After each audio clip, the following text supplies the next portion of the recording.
guys, any questions for Patrick, or anybody want to ask? Maybe we'll give him like a question and then we'll move on to the groups, or anybody find that helpful, or if similar like stories of where maybe some of you might have first started, you can pop that in. I see like Q&A is in a different spot than these chats. Okay, you gotta, thank you, Patrick.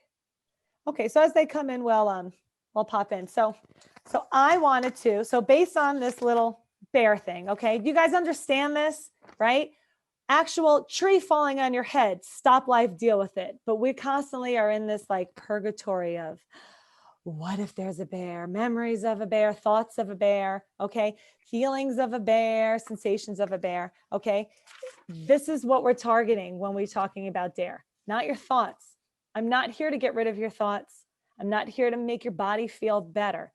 All that stuff might happen by accident, but that's not dare, okay? So I'm gonna read all these questions that kind of hook up to this, and I thought it would be fun for all my chat people, there's 40 of you, as I read the questions, and Aida and I and Patrick, you're welcome to jump in too. Well, as we go through and answer, I made this little character because I know you guys love my fancy drawings.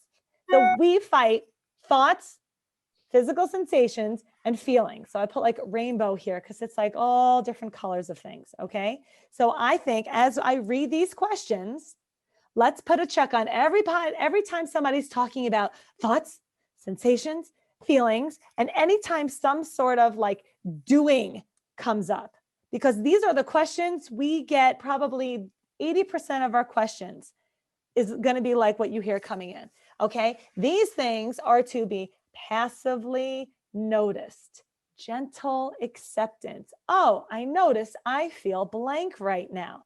So the questions that come in, like all of my chat people, sometimes it's easier when it's not your question, right? It's easier to hear it from other people. That's why we like groups. So I'm going to read them and somebody go, ding, you guys too, because it'll probably be easier. The chat's kind of like on a delay. I'm going to put check marks and then we're going to see how common this is. Everybody's trying to do something about these things. And it's all this active involvement. Guys, let me know if I missed something. Fight.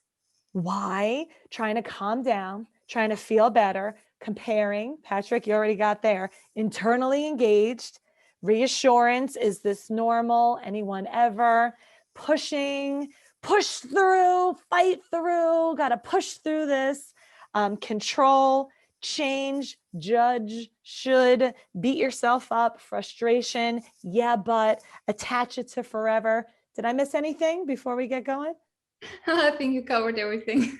Okay, so here's the questions. I called it the fight of all the wrong things, because what you guys are actually sending in the questions are not actually the problem. It's the fact that you're treating them as problems. Okay, so here we go. I wake up in the middle of the night with a racing heart, right? Racing heart, check. From panic attacks. How can I stay asleep, right? You're trying to control something and reduce my anxiety at night. Okay. So, so that's the first. I'm going to go through the questions and I hope you guys can see it. They're going to sound totally different, but they're all very similar. So how do I wake up in the middle of the night, right? With the racing heart. How can I make myself stay asleep and reduce my anxiety? So you see, fight. So here's another one. How do you deal with anxiety that comes from physical pain, such as chronic migraines, muscle stiffness, body aches? Okay, the migraines, in addition to constant physical pain, cause my anxiety. My anxiety makes the pain worse. Any advice? Okay, so here's another one. So we experience fatigue because we can't sleep. We can't eat because of stomach issues. We shake internally due to constant adrenaline flow. We have fear. Thoughts. I can't keep up, right? We have fear thoughts going through our heads. We have body aches, headaches, and weakness because we can't eat or sleep. There's a lot going on. Sometimes it is difficult to accept and allow all of those sensations. See, this is always the theme of all these questions, and hard to engage when you are constantly exhausted, especially when this goes on all day long. Okay, here's the next one. How can I get rid of morning anxiety. Okay. Is it possible to have bodily sensations 24/7 due to anxiety, like manually breathing and pressure on the head? I am having two symptoms that are really challenging to accept. I won't read the whole thing with them, but one is vertigo, and the other is lack of appetite. I am on a daily loop and struggle with that. Okay. More or less forcing myself to eat. I am not quite sure how to handle that. Okay. I've recently become terrified of having a heart attack induced by an anxiety attack. My heart is healthy and my doctors tell me it is impossible, as this is a fear I have to carry around with me. What can I do to get over it? Okay. Is it possible? And if anybody had written in any of those questions, jump on and say, oh, that's me, so we can chat with you too. Okay. What is this weird feeling I have in my head? It's almost as if my mind isn't clear as it used to be, or something kind of like floating or disconnected. I am unsure how to explain it, but I can tell I don't feel like I used to. And how can I help this feeling subside? Okay, so I don't even know if I really, do you guys on the chat, do you see a common theme with all of this? I want to see any yeses or any nos, or do they all seem like yes? Okay, oh, good. Thank you, Caroline. Yes, okay. Same thing, low mood. I have a very low mood. When my mood is really low, I find the positive attitude I need to be hard. I end up tearful. Do you have any advice for dealing with anxiety and depression at once? Tips on intrusive thoughts. Somebody who's getting premature gray hairs. Seeing these hairs bothers me because I interpret it as aging myself prematurely and hurting my body through anxiety. And here's the kicker. Okay. And then on here, somebody actually submitted the answer. So I just wanted to read all this and then I'm going to just shut up. The final one I put in at the end. I'm struggling to find the difference between pushing through and pushing away. The thin line between white knuckling and getting through to the other side of anxiety. And I know I get people that are working so hard, and that's where the frustration comes in, because am I pushing through or am I pushing away? Right? Pushing. And so somebody submitted this as a question, but honestly, this is the answer to all the questions. So Juliet, if you're on the call, if you want to pop in, you're a rock star, girl. Okay. In the DARE Facebook group, people use DARE as a verb, as if meaning to barrel through any uncomfortable or challenging experiences. I remember Barry had a daily DARE addressing the difference between white knuckling through something and using the DARE approach.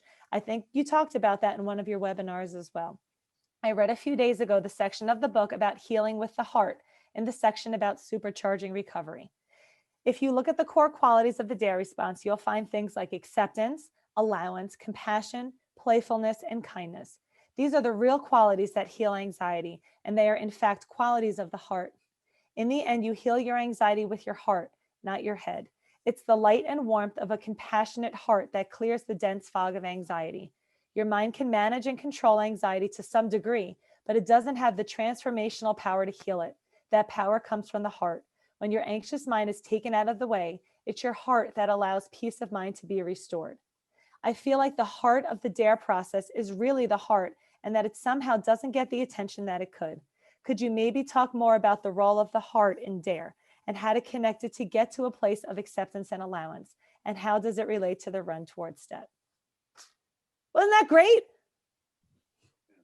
So Juliet, if you hear this, we're trying because this kind of the message we're trying to send. We just happen to get people that get the most stuck are the ones that are doing the most and trying the hardest to get better. So I'm just going to be quiet. What do you guys think? Feedback on all that? Did I lump all the questions, similar questions, the same sort of way? You guys. Oh, us? Oh, Yeah. I thought you meant, I thought you meant people in the chat. So sorry. Come again, Michelle. What did you say? What do you think about all that? I'm so sorry. I was looking at the chat to see what people are writing. I was doing the same thing.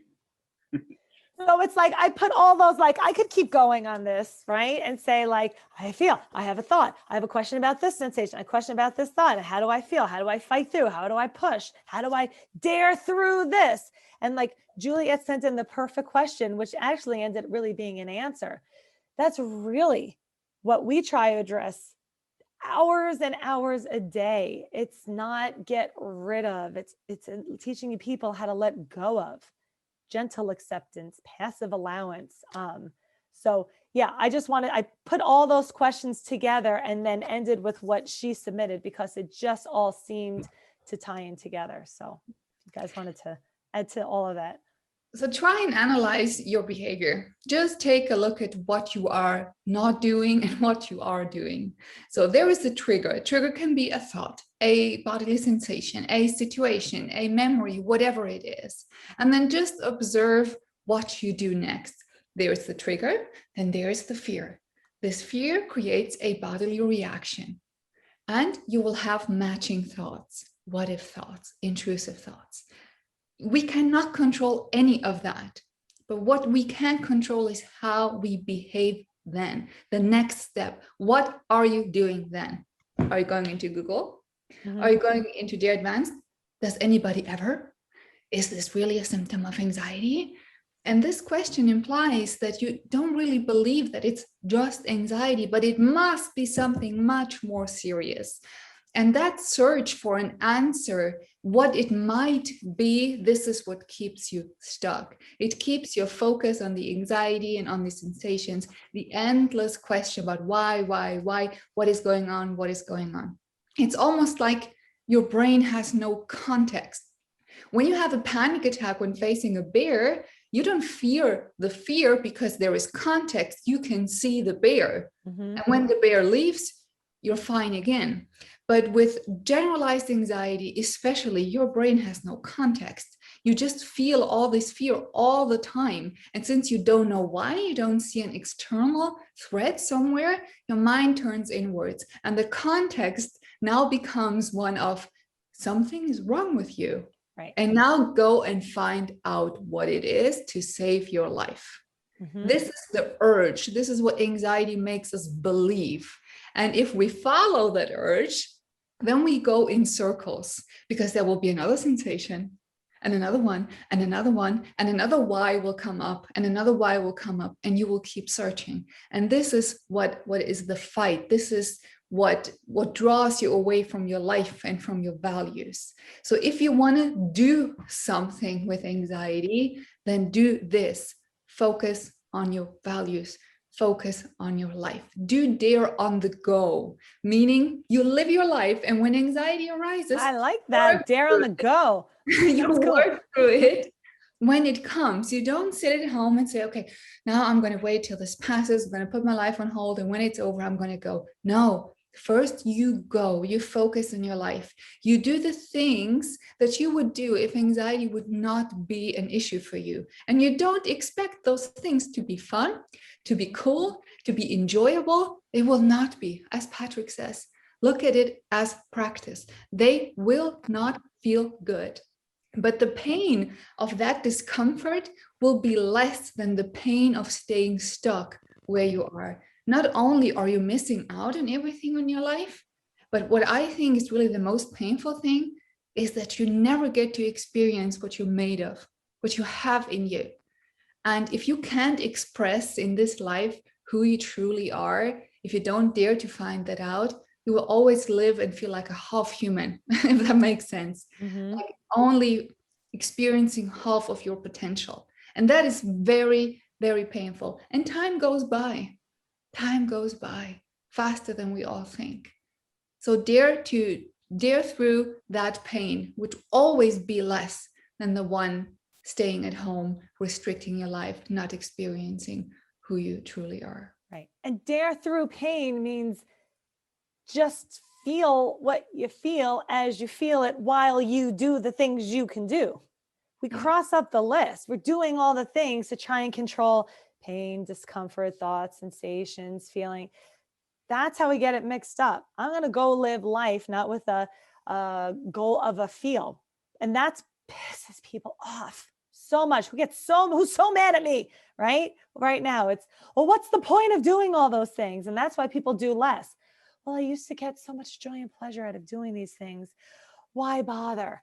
I feel nothing anymore. Or like I feel awful. And even worse than feeling awful is feeling nothing. So I need to feel better before I get back out there. Could not be more opposite. Patrick said before, the practice is just go live life. Somebody gave me a good word last week, discipline. I've been using the word firm. Just go out and do things for the sake of doing it. Firm with the idea that notice how I feel. It's time to go for a walk with all these feelings I found backstage, right? I'm made to live front stage. So I might poke my head in the back and find a whole shit show going on. That's for the backstage crew to handle, right? If otherwise, I'm left with my head in the back, like performing in the front, but never really fully anywhere, you know? That is So, so painful. That is so painful, living a life like that, always being in your head, locked up there, not engaging in anything, not with your family, your friends, yourself, your values, your hobbies. It's not fun. It's very, very painful. Now pushing out is painful too, but it gets you somewhere. It gets you somewhere. right. What do you think, Patrick?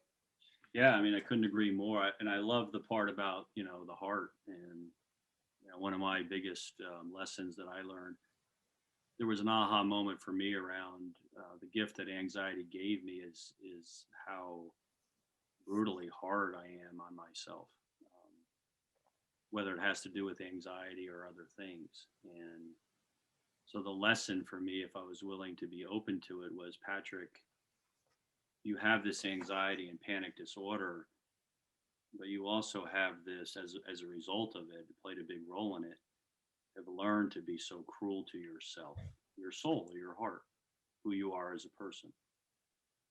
And the anxiety disorder and panic does not define me. It did define me. It became so consumed with it, it became my identity, and it's so not. And so what I did was I thanked. I know this sounds crazy, but I thanked the anxiety for saying, okay, how does Patrick learn to love himself? How does Patrick learn to love himself in a setback? How does Patrick learn to love himself when it's not going so well, but boy, you had enough courage to try?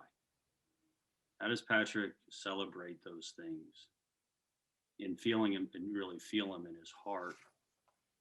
Because what's been revealed to me is I've got this other problem of hating myself so much that if I don't do something about that, my practicing is going to be even that much harder, Mm-hmm.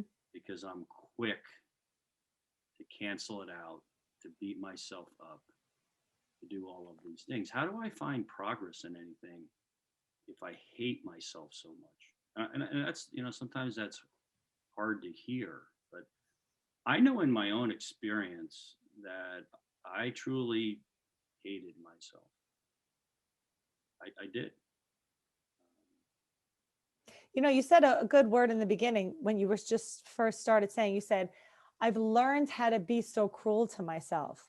Yeah. And then you said, I hated myself. And it sounds similar, but it's like, be so cruel, like action versus a feeling, right? And so again, I changed my actions and then I can start changing my feelings. And you said something so clearly on one of the groups months ago. I was talking about like being nice to yourself, really, and saying kind words. And, oh, if my anxiety, I'm so down on myself. And you said something like, that's not an anxiety problem, right? That's not an anxiety. That's how you talk to yourself problem. And that could be changed like immediately. I don't want to say it the wrong way. What did you say? It was like, No, it so, is. It is that. And, what I know today is this, that I was an unbelievably creative, special, innovative, just how I survived for so long. I need to celebrate and embrace and hug myself and thank every person that's out there that's getting through the day right now. and finding ways to do that, instead of judging that as awful and terrible, what I've learned to know is, wow, Mhm.